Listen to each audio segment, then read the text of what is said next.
Bom dia, irmãos. Não sei se vocês perceberam, irmãos, mas a gente estava de férias. Se você não percebeu, irmãos, então assim, é que você não estava assim procurando pela gente, mas eu espero que você tenha percebido. A gente sempre, quando o Isaac sai de férias, a gente vai lá na casa da mãe da Roberta, lá no interior de Minas Gerais. É um momento muito oportuno, irmãos, dentre outras coisas, para o acúmulo de massa, irmãos, vulgo peso. Entendeu, irmãos? É sempre um momento assim muito agradável e edificante para a gente. Também a gente participa lá da igreja, com a família da Roberta faz parte, a mãe, as irmãs, os sobrinhos, e é sempre uma oportunidade assim muito valorosa, né, de conhecer outras pessoas, conhecer outras igrejas, outras realidades. E é sempre um momento muito bom, mas graças a Deus também que a gente retorna. E eu queria pedir que os irmãos abrissem as suas Bíblias no livro de Lucas, capítulo 7. Livro de Lucas, capítulo 7, versículos 36 ao versículo 50.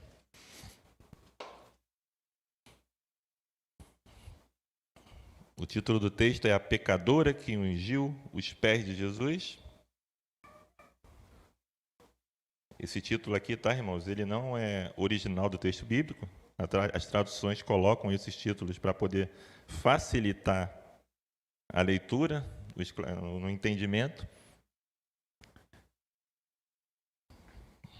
Amém, irmãos? Podemos ler? A palavra do Senhor diz assim: Convidou um dos fariseus para que fosse jantar com ele Jesus.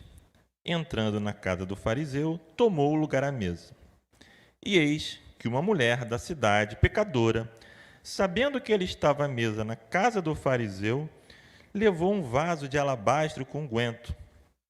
Estando por detrás, aos seus pés, chorando, regava-o com suas lágrimas e os enxugava com os próprios cabelos, e beijava-lhe os pés e os ungia com unguento.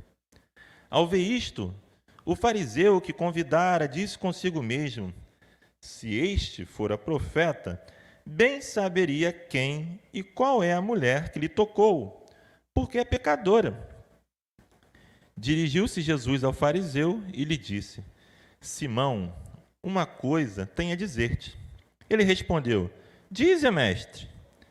Certo credor tinha 2 devedores. Um lhe devia 500 denários e o outro 50. Não tendo nenhum dos 2 com que pagar, perdoou-lhes a ambos. Qual deles, portanto, o amará mais? Respondeu-lhe Simão: Suponho que aquele a quem mais perdoou. Replicou-lhe: Julgaste bem. E voltando-se para a mulher, disse a Simão: Vês esta mulher? Entrei em tua casa e não me deste água para os pés. Esta, porém, regou os meus pés com lágrimas e os enxugou com os seus cabelos. Não me deste ósculo. Ela, entretanto, desde que entrei, não cessa de me beijar os pés. Não me ungiste a cabeça com óleo, mas esta, com bálsamo, ungiu os meus pés. Por isso te digo, perdoados-lhe são os muitos pecados, porque ela muito amou. Mas aquele a quem pouco se perdoa, pouco ama. Então disse a mulher: Perdoados são os teus pecados. O que estavam com ele à mesa começaram a dizer entre si: Quem é este que até perdoa pecados? Mas Jesus disse à mulher: A tua fé te salvou. Vai-te em paz. Vamos orar, irmãos? Senhor, obrigado pela leitura da tua palavra, Senhor. Obrigado pela oportunidade de estarmos aqui na tua casa, Senhor, nesse momento, Senhor. Que o teu texto, Senhor, seja lido agora, Senhor. A reflexão acerca do teu texto, Senhor, seja uma reflexão que vá de encontro ao nosso coração, Senhor. Que tu possa usar essas palavras, Senhor, usar essa mensagem para provocar, Senhor, transformação de vidas, Senhor. Nos abençoe, em nome de Jesus que nós oramos. Amém. Irmãos, esse texto, ele tem, assim, muitos detalhes, muitos aspectos, digamos, culturais, que acho que são fundamentais para que você compreenda exatamente todo esse cenário. Queria que você fizesse um exercício de tentar entrar dentro desse texto, né? Você imagina que você está dentro daquela situação, você vai estar dentro daquela casa. Vamos fazer vou fazer aqui uma breve retrospectiva disso que a gente leu, para você poder, para nos ajudar a compreender esses detalhes, tá? O texto se inicia dizendo o quê? Que Jesus foi convidado para poder jantar na casa daquele fariseu. Jesus provavelmente, pela manhã, pregou na sinagoga onde aquele fariseu congregava ou liderava, fazia parte, né? E até hoje, aqui no Rio também, mas no Rio hoje, numa cidade grande, muitas das vezes o pastor vem aqui pregar aqui na igreja, ele fica no hotel, aqui perto é mais fácil. Em cidades menores, é muito comum que quem que acontece? Quando alguém externo, ele vai fazer um trabalho naquela igreja, pregar naquela cidade, quem que acontece? Aquela pessoa é o quê? Ela é convidada para poder fazer as refeições na casa dos membros. A Roberta sempre me falou isso a vida toda. A Roberta é de uma cidade muito pequena. E aí, irmãos, inclusive, desde a gente, logo depois que a gente casou, assim, se você participa da igreja há muito tempo, você sabe que crente geralmente domingo come frango da padaria, irmãos. Por quê? Porque vem para a escola dominical, vem para o culto, não dá tempo de fazer almoço, irmãos. Não dá tempo de fazer almoço.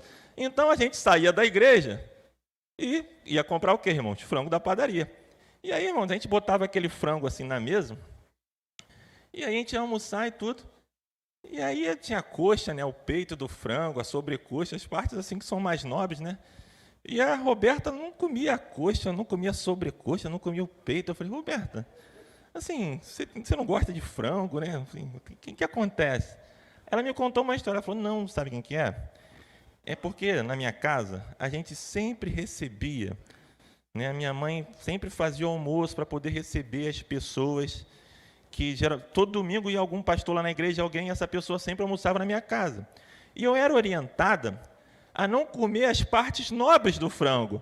Ou seja, eu tinha que deixar a coxa, eu tinha que deixar o peito, eu tinha que deixar a sobrecoxa. Então, sobrava o pescoço, sobrava outras partes. Então, ao longo do tempo, né, isso, enfim, isso marcou a minha vida, isso mudou a minha forma de... Isso interferiu diretamente no meu gosto, nas minhas escolhas.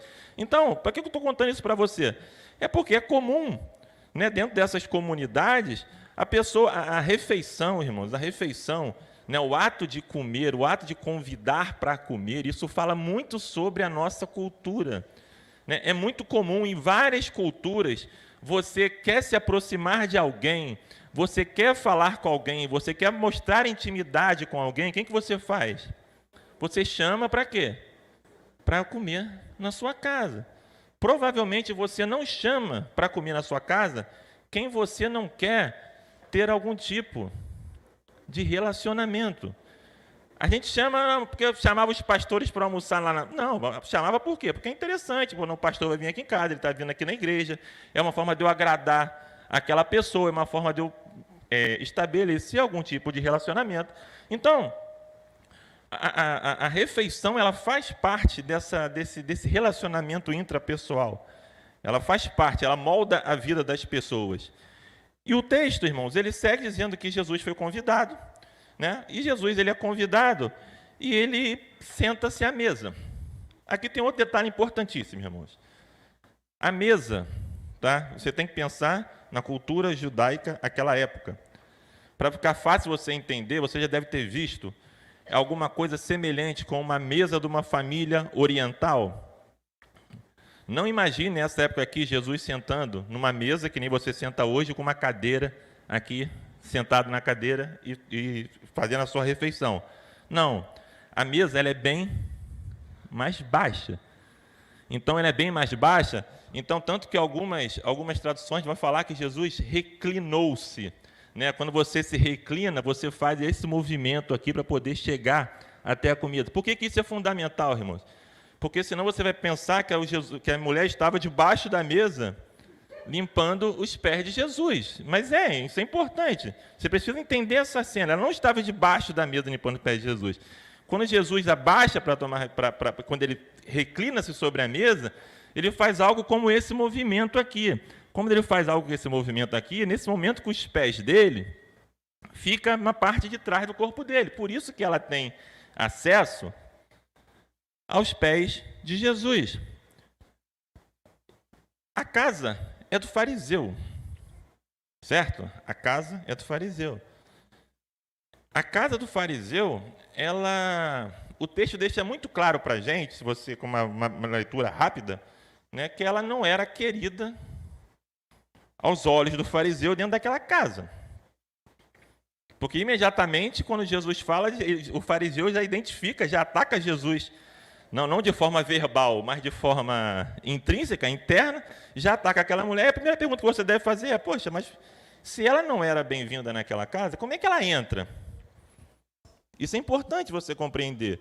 Você precisa compreender que dentro daquela cultura, aquelas residências daquele local, eles estavam quase que majoritariamente, a maior parte do tempo, as portas estão sempre abertas. Se as portas estão sempre abertas, muitas das vezes era comum naquele local entrar nas casas pessoas necessitadas, pedindo alguma coisa. Enfim, então além disso, você imagina, o texto deixa claro para a gente que por onde Jesus andava, tinha sempre ao redor o quê? Tinha sempre uma multidão ali ao redor. Então, provavelmente, quando Jesus está dentro daquela casa, ali por fora, tem muita gente circulando. Tá? O texto continua. Quando o texto fala para a gente que ela começa a chorar. Ela começa a chorar a ponto de conseguir lavar os pés de Jesus com as suas lágrimas. Eu preciso que você compreenda, você faça um exercício de imaginação para entender o volume de choro dessa mulher, para ter água suficiente para poder lavar o pé de alguém. Isso é um detalhe importante. Você imagina que não caiu uma ou duas lágrimas. Para você poder lavar o pé de alguém, você precisa compreender que ela estava o quê? Ela estava chorando copiosamente. Estava chorando muito. O texto continua, que ela não simplesmente chora e lava os pés de Jesus, mas ela carrega consigo um perfume.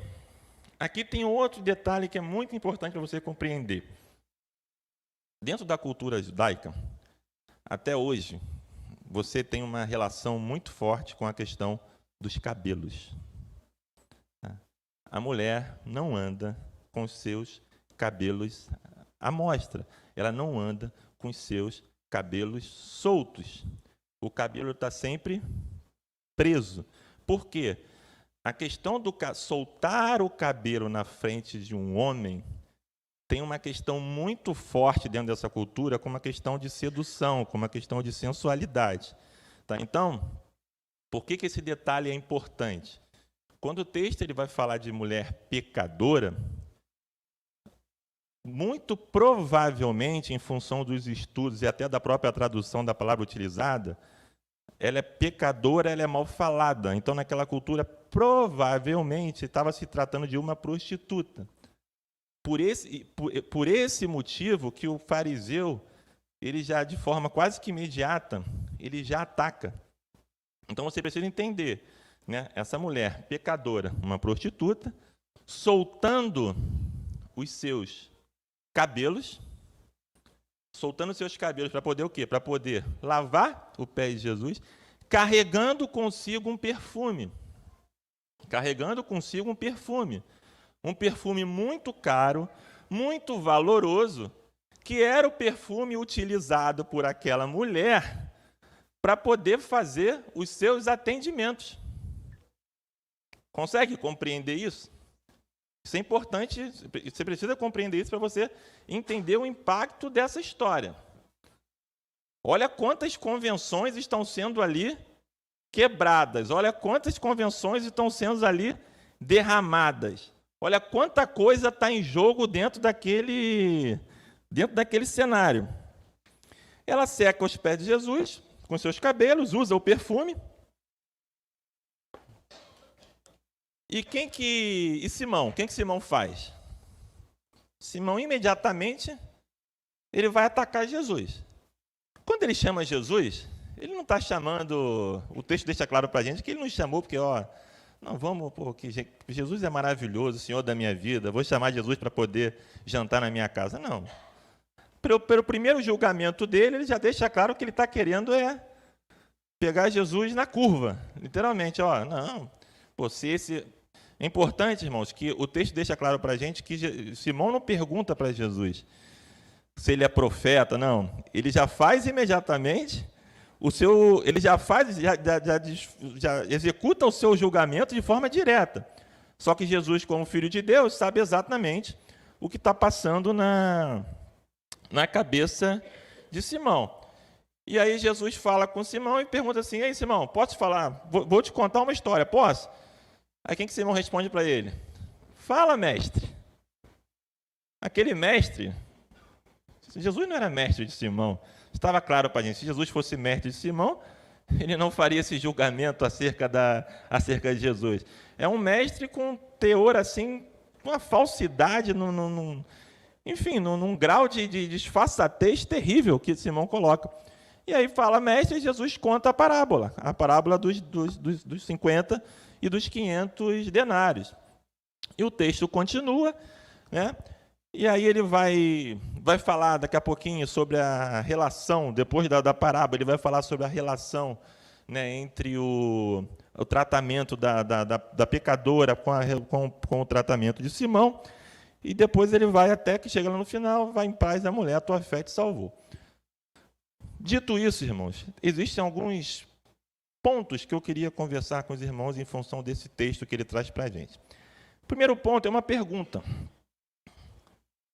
Por que, mesmo diante de todo esse cenário que a gente colocou, mesmo diante de toda essa complexidade de situações que a gente está falando, por que a mulher entra à casa?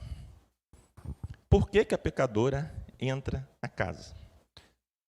Ela é pecadora? Ela é mal falada? Ela não é bem-vinda naquele lugar? Você certamente já deve ter passado por isso, eu já passei por isso algumas vezes, ter que ir a algum lugar onde você sabe que você não é bem quisto, você não é bem-vindo, isso te gera um desconforto, isso faz mal para você, mas você tem que estar ali. Enfim, por que ela vai naquele lugar? Sabe por que ela vai naquele lugar? Ela entra naquela casa porque naquela casa estava lá dentro Jesus. A mulher só entra naquela casa porque naquela casa estava Jesus. Sabe por que as pessoas entram aqui na igreja? É porque Jesus está aqui dentro. As pessoas não vêm à igreja porque você convidou. As pessoas não vêm à igreja porque ela quer vir à igreja. Não, aí as pessoas vêm até a igreja, que é a casa do Senhor, porque Jesus está na igreja. É muito comum no início do trabalho da igreja, quando tem pouquíssima gente, a gente fica assim, poxa, será que vai alguém? Será que o trabalho vai prosperar? E o trabalho está difícil. Quando o trabalho é do Senhor, as pessoas entram. E aí eu queria propor uma reflexão com vocês. Vocês, como membro da Igreja Presbiteriana Mananciais, membro da Igreja do Senhor, quando cruza naquela porta alguém cujo não faz parte do seu conceito moral, ético, que você julga legal, que é digno de fazer parte do seu convívio, como é que você tem se relacionado com essas pessoas? Você tem agido como fariseu ou você tem agido como Jesus?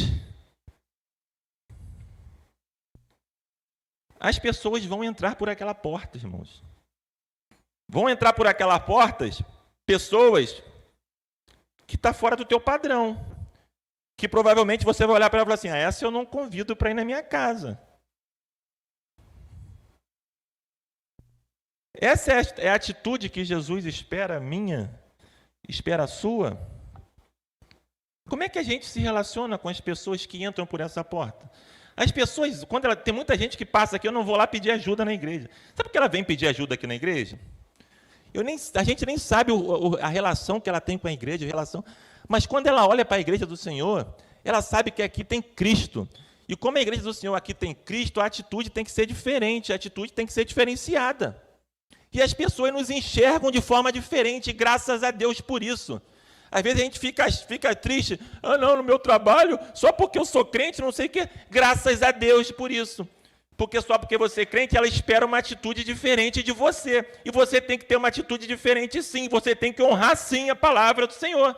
Você tem que honrar a palavra do Senhor, você precisa honrar a Igreja Presbiteriana Mananciais, porque a Igreja Presbiteriana Mananciais é a igreja do Senhor. Você precisa honrar a sua condição de membro dessa igreja. E como é que você honra a condição de membro dessa igreja?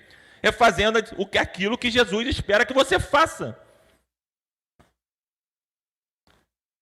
Segundo ponto, irmãos, é que as pessoas, diante do Senhor, elas possuem atitudes distintas.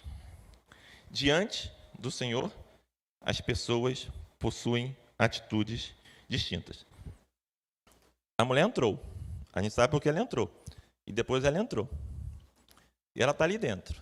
Tem 3 pessoas ali dentro. Podem ter outras pessoas, mas o texto vai falar de 3 pessoas. Jesus, a pecadora e o fariseu.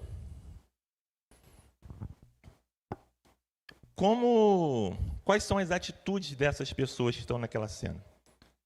A mulher, ela chora copiosamente. Muito provavelmente, irmãos, aquela mulher, ela ouviu a mensagem de Jesus pela manhã. Essa tarde aqui que eles chamavam para jantar, algo por volta de 15 horas, tá, irmãos? Onde é o horário mais ou menos que ocorreria essa refeição. Provavelmente ela ouviu a mensagem de Jesus na sinagoga pela manhã, né? E ela vai ali naquele local atrás de Jesus. O que ela faz? Qual a atitude dela diante do Senhor? Ela chora copiosamente. Ela chora copiosamente a ponto de ter lágrima suficiente para poder lavar os pés de Jesus. Se não bastasse ela chorar copiosamente, você precisa compreender quem que é esse choro. Ninguém está batendo nela. Não, meu irmão. Aquele choro é um choro de gratidão. É um choro por entender que está diante dela aquele que é capaz de resolver todos os problemas da vida dela. Aquele que é capaz de salvar a vida dela. Aquele que é capaz de dar vida eterna para ela. Esse é o choro, esse é o quebrantamento do coração daquela mulher. Consegue ver o quanto isso é... Imagina você dentro daquela cena, o quanto isso deve ter sido assim uma cena forte. A gente vendo filme na televisão, muitas das vezes a cena é forte, o pessoal chora, a gente chora junto. Por coisas que a gente sabe que é fantasia, que não tem nada. Agora você imagina uma situação diante dessa. Imagina o choro daquela mulher mediante aquela situação. Outro detalhe, ela leva com ela um vaso.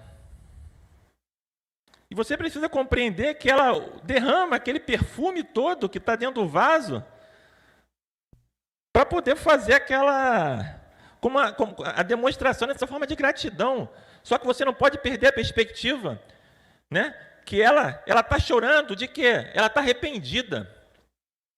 Ela está debruçada aos pés de Jesus e ela está derramando todo o perfume. O perfume também era o instrumento de trabalho daquela mulher. Ela leva tudo que ela tem. Tudo que ela tem. Aquele perfume era extremamente caro. O quebrantamento do coração dela, o arrependimento dela diante daquela situação, diante de Jesus, estava diretamente relacionado com a mudança de vida dela. Ela leva tudo para Jesus. Aquilo que ela usava, que distanciava ela de Jesus, que era o pecado, aquela vida que ela levava, que era uma vida distante de Jesus, uma vida difícil, uma vida... A gente não consegue ter essa dimensão de quão sofredor era a vida daquela mulher, ela coloca isso, ela se apresenta tudo diante de Jesus. Ela fala, ó, esse perfume aqui que eu usava, que me mantinha longe de Deus, que era o símbolo do meu... E a gente precisa ter essa sensibilidade. Ela não é nem mais, nem menos pecadora do que eu e você. O instrumento dela era o perfume. Ela vendia o seu corpo. Você, muitas das vezes, está vendendo a sua mente. Você está vendo... Quem que é o seu... Qual é o seu instrumento de trabalho hoje que você coloca à frente de Jesus? Pode ser isso aqui, ué. E o celular e o corpo da mulher, meu irmão, assim, sinto te dizer isso, mas não faz diferença nenhuma. O que te afasta de Deus, o que te coloca longe do Senhor, é o pecado. E não tem escala. Não é que nem terremoto, irmãos. Escala 1, escala 2, escala 10 é mais forte. Não. Pecado é pecado. Pecado é separação. O pecado nos afasta de Deus. E aquela mulher, ela estava colocando diante do Senhor, estava deixando claro para o Senhor que tinha o que ali, que tinha mudança, que tinha transformação, que tinha mudança de vida. Ela estava entregando diante do Senhor aquilo que fazia com que, naquele momento, era impossível que ela tivesse uma vida de comunhão com o Senhor. Ela sabia, ficou claro para ela que a profissão dela, com a vida como ela levava a sua vida, era impossível ela ser grata ao Senhor, reconhecer o Senhor como o Senhor Salvador da vida dela e continuar levando a vida que ela levava. E qual forma que ela tem de fazer isso? É levar todo o seu perfume e falar, ó, Senhor, aqui, é tudo seu agora. Assim foi a atitude dela. E qual foi a atitude do fariseu? A primeira atitude do fariseu é a atitude de julgamento. Ele olha... O fariseu, ele acha que o que ele sabe, ele acha que a posição que ele ocupa, ele acha que o que ele tem, ele acha a quantidade de vezes que ele veio na escola dominical, a quantidade de vezes que ele veio na reunião de oração, a quantidade de vezes que ele veio no culto da manhã e da noite, a quantidade de vezes que ele veio no culto de terça-feira. Ele acha que isso é suficiente para tornar ele melhor do que aquela mulher. É importante você vir na escola dominical, na reunião de oração, no culto. É importante você vir no culto de terça-feira. É importante. Só que você não é salvo pelas obras que você faz. Você não é salvo por aquilo que você é. Você não é salvo por aquilo que você acha que você é, porque você não é nada, você é miserável, desgraçado, pecador, carente da graça de Deus. É por isso que você é salvo. É mediante a fé, é mediante a graça. E Simão não, Simão estava ali. Não, porque eu não preciso, porque esse cara está falando que é profeta, está aí com essa pecadora aí, falando aí, ela tirou o cabelo na frente dele, lavando, que absurdo, que coisa horrorosa. Como é que vai se relacionar com uma mulher que não é das nossas, que não cumpre as nossas convenções sociais, que não come que nem a gente, que não veste que nem a gente? E a palavra diz que o quê? Que Jesus veio para quem? Veio para quem está bonitinho, veio para o comercial da Doriana, legal, família feliz. Não, Jesus vem para quem? Vem para quem está perdido, vem para quem está cansado, vem para quem está doente. É para eles que Jesus vem. Essas vidas que serão transformadas. Eu tenho certeza que você, se você olhar ao seu redor, você conhece alguém que teve a vida totalmente transformada por Deus, totalmente transformada por Jesus. Tem vários exemplos. Na minha família eu tenho vários. Tem um exemplo da minha família, irmãos, que eu falo assim, meu Deus do céu, olha como é que eu sou assim, incrédulo. Eu não creio no poder de Deus, irmão, porque jamais eu pensei que essa pessoa pudesse estar hoje ajoelhada diante do Senhor. Parei até de orar, irmãos. Parei de orar, falei, não, isso aqui não. Faz tudo errado. Aí passa um belo dia, está lá ajoelhado. Eu falei, não. Aí eu sou incrédulo. 2 meses e volta. E passa o tempo, e está lá, e fala, aí eu falo, meu Deus, Olha o tamanho da minha incredulidade. O Senhor, o Senhor transforma. O Senhor vai de encontro ao coração das pessoas. O Senhor cura os doentes, meu irmão. Mas não simplesmente Ele cura os doentes de alguma doença que está ali, com tumor. Também faz isso, irmão, mas Ele cura o nosso coração, irmãos. Ele transforma vidas, Ele vai do encontro às pessoas, Ele vai ao encontro, Ele pega, Ele pinça essa pessoa, Ele traz para perto dele. Ele traz aquela ovelhinha lá, que está perdida. Ele vai ao encontro, Ele traz para perto dele, Ele muda a vida das pessoas. E o texto continua, irmãos, efetivamente falando da parábola. A parábola tem uma mensagem maravilhosa. Para você entender, a parábola está falando de 50 denários e 500 denários. Um devia 50, um devia 500. O denário era um dia de trabalho. Um dia de trabalho, a gente está falando aí, vamos fazer uma continha para você entender o tamanho da dívida. O salário mínimo hoje, se eu não me engano, são R$ 1.320.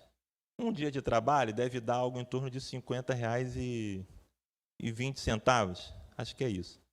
R$ 50,20, se você multiplicar por 50, que são 50 denários, um estava devendo 2.500 e o outro está devendo 25 mil. Então, para você, trazendo para hoje, atualizando o valor do denário para hoje, é 2.500 contra 25 mil reais. E aí Jesus fala para Simão assim: ei, Simão, tem duas pessoas. Uma está devendo 2.500 reais, a outra está devendo 25 mil. Nenhuma das duas tem dinheiro para pagar. E aí que o credor, aquele que estava cobrando, fala assim: ó, tanto de 2.500 quanto de 25 mil, está perdoado as duas dívidas. Quem você acha que vai ficar mais... Quem vai amar mais o credor? Aí o Simão era juiz, né, irmão?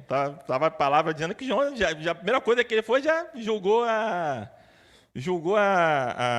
pecadora. Aí Simão responde: quem vai amar mais vai ser aquele que tinha a maior dívida. Jesus fala o que para Simão? Julgaste bem. E você? Quanto você deve? Não é quanto você deve para o seu banco, para o seu vizinho, para a sua mãe, não. Você consegue compreender o tamanho da sua dívida para com Jesus? Você consegue compreender o tamanho da sua dívida para com Jesus? O que Jesus faz por mim, o que Jesus fez por mim, o que Jesus faz e fez por você? Você consegue compreender que o tamanho da sua gratidão precisa ser diretamente proporcional ao tamanho do perdão que Jesus te deu? Eu sou muito grato a Deus quando eu compreendo o tamanho do sacrifício de Jesus na cruz por mim. Eu não sou muito grato a Deus pelo aquilo que eu agradeço a Deus também, por aquilo que eu tenho.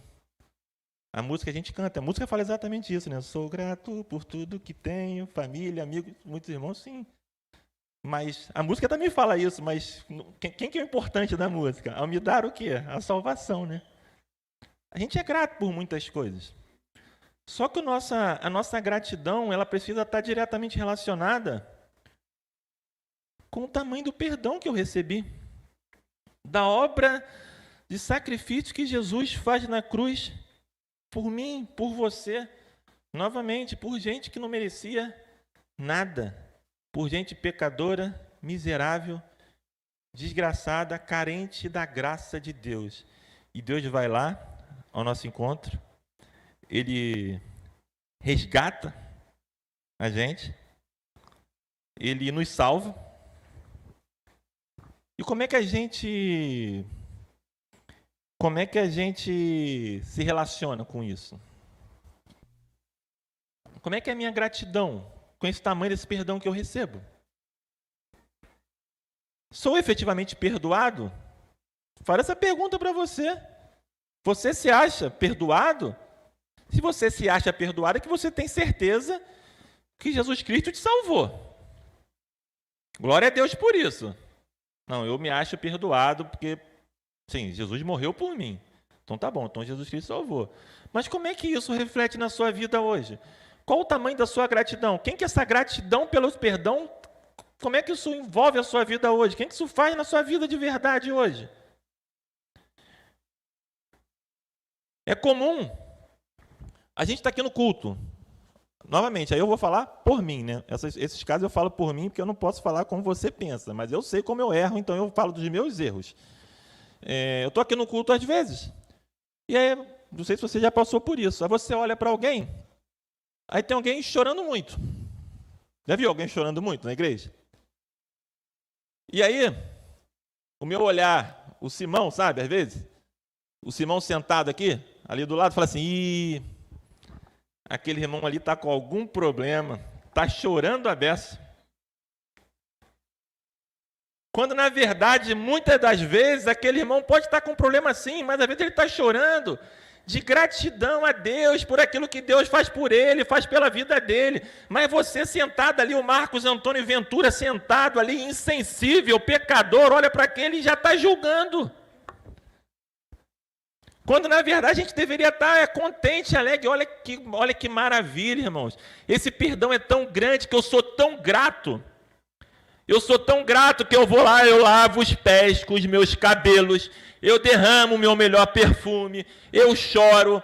Porque quando está tocando na televisão um artista que você gosta, que você adora, você se emociona, você chora, você canta. E quando você está aqui na igreja, por que você não canta que nem você canta na sua casa? Por quê? Qual o tamanho da sua gratidão? Qual o tamanho do seu perdão? Você consegue ver o tamanho do exercício de Jesus na cruz? O tamanho do sacrifício de Jesus na cruz? O quanto isso tem que transformar a sua vida? O quanto isso tem que transformar a forma que você vê a sua vida, a forma que você vive a sua vida, a forma que você vem para a igreja, a forma com que você trabalha na igreja, a forma com que você participa do culto? Esse precisa ser o parâmetro para poder nortear a sua vida. O parâmetro para nortear a minha vida é o quê? É o tamanho do sacrifício que Jesus fez por mim na cruz. Eu que não mereço nada, e Ele vai ao meu encontro, Ele me resgata, Ele me salva. E eu sou muito grato a Deus por aquilo que Ele faz por mim, que Ele faz por você. E glória a Deus por isso, porque eu não tenho mérito nenhum. Porque a minha salvação não é por meu mérito, não é por aquilo que eu sei, não é por aquilo que... Nada, é pela graça de Deus. O texto continua caminhando para a parte final do texto, no versículo 48, vou ler novamente. Então disse a mulher, perdoados são os teus pecados. Estavam com ela à mesa, começaram a dizer entre si, quem é esse que perdoa os pecados? Mas Jesus disse à mulher, a tua fé te salvou, vai-te em paz.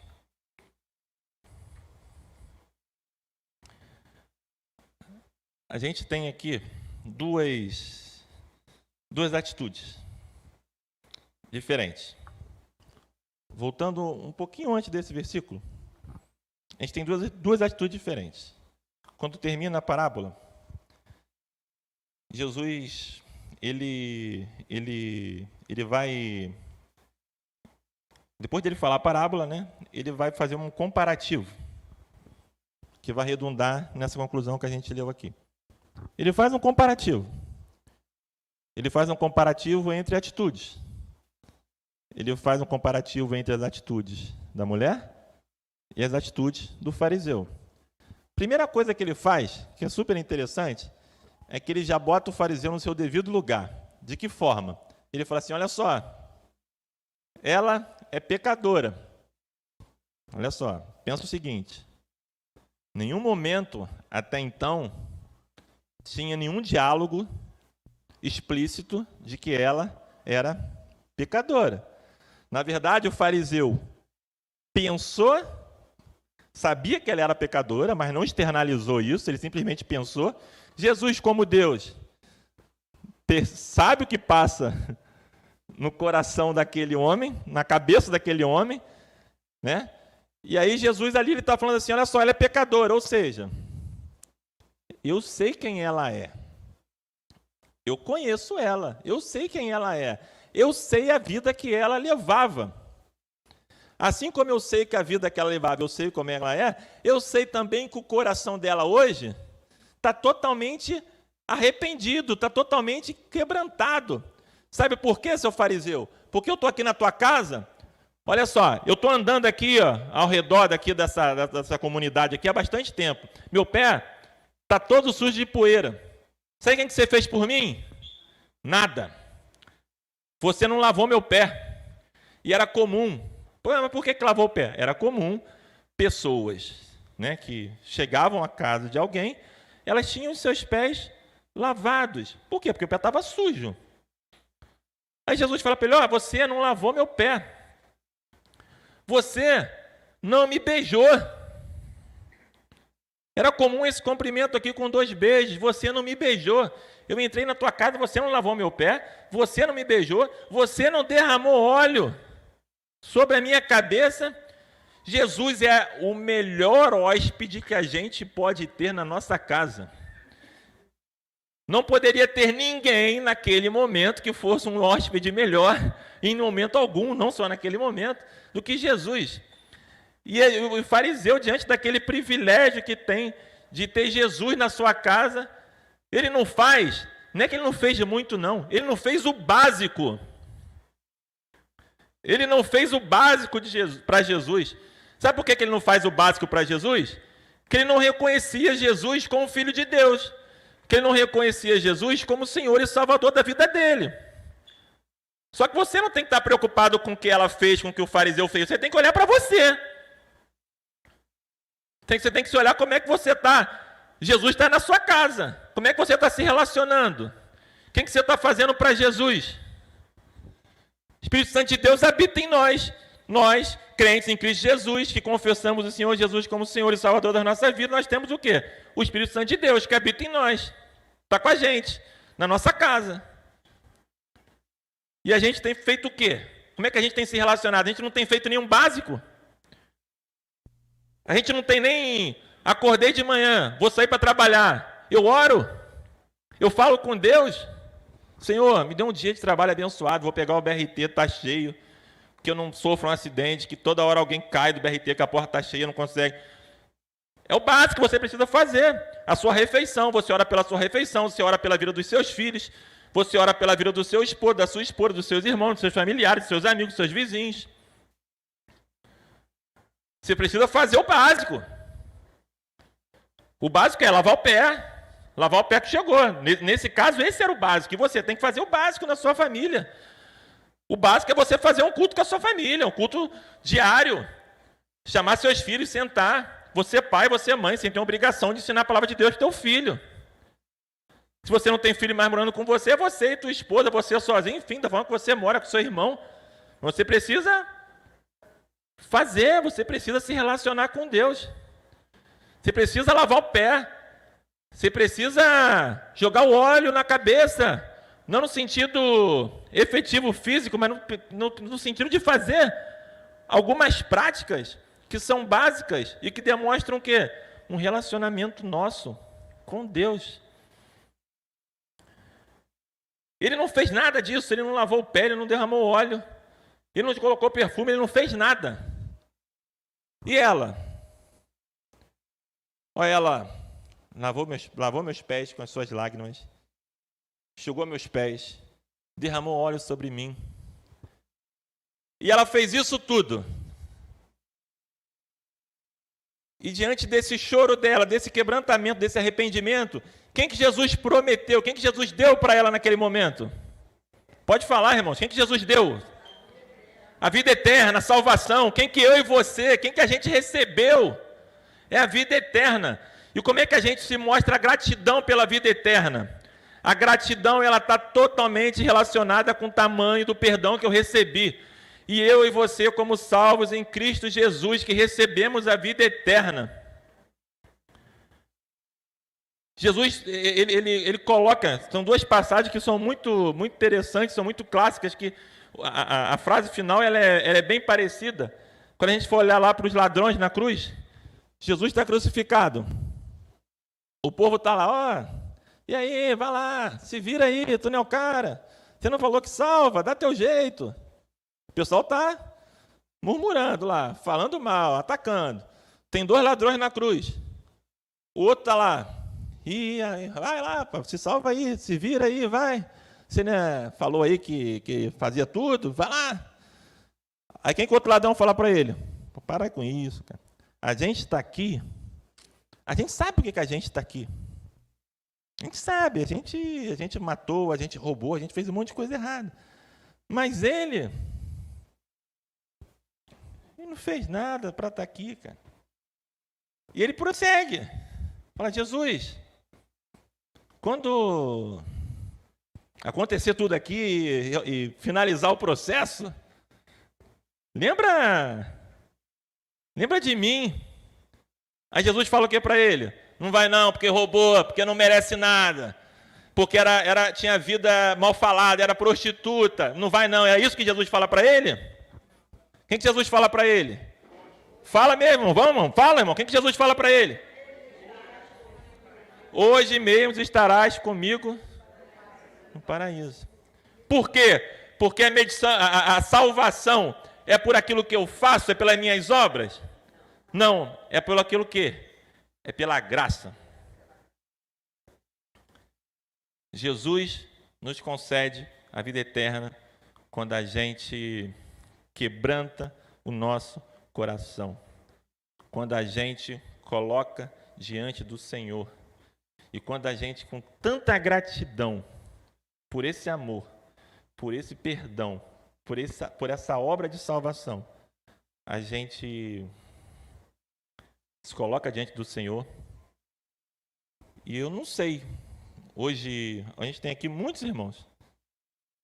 Não sei qual o seu grau de relacionamento com Deus, enfim, qual estágio que você está diante dessa história aqui que tanto a gente narrou aqui. Você pode estar aqui em vários estágios. Mas eu sei que a salvação, que Jesus é uma obra maravilhosa, uma obra redentora, e que aqueles cujos confessam o Senhor Jesus Cristo como Senhor e Salvador das suas vidas, abrem o seu coração, se arrependem dos seus pecados, deixem o Jesus entrar na sua vida, transformam a sua vida e colocam as suas vidas aos pés de Jesus, à disposição de Jesus, para que Jesus nos conduza, para que Ele faça o melhor para mim, o melhor para você. Esse sim, Jesus promete para a gente a vida eterna. Que Deus nos abençoe, que o tamanho da nossa gratidão seja proporcional ao tamanho do perdão que Jesus nos deu na cruz, em nome de Jesus. Vamos orar, irmãos? Senhor, obrigado, Senhor, obrigado porque Tu és um Deus de amor, Senhor. Obrigado, Senhor, porque Tu ama Teus filhos, Senhor. Obrigado, Senhor, porque mesmo muitas das vezes, Senhor, nós estamos distantes de Ti, Senhor, fazemos aquilo que não é Teu, não fazemos aquilo que é na Tua vontade, Senhor. Desagradamos a Ti, Senhor, erramos, Senhor. E mesmo assim, Senhor, Tu com Teu olhar de amor, com Teu olhar de infinita misericórdia, Senhor, Tu vai ao nosso encontro, Senhor. Obrigado, Senhor, por essa Tua misericórdia, obrigado por esse amor. Tu és um Deus amoroso, Senhor. Tu és um Deus misericordioso, Senhor.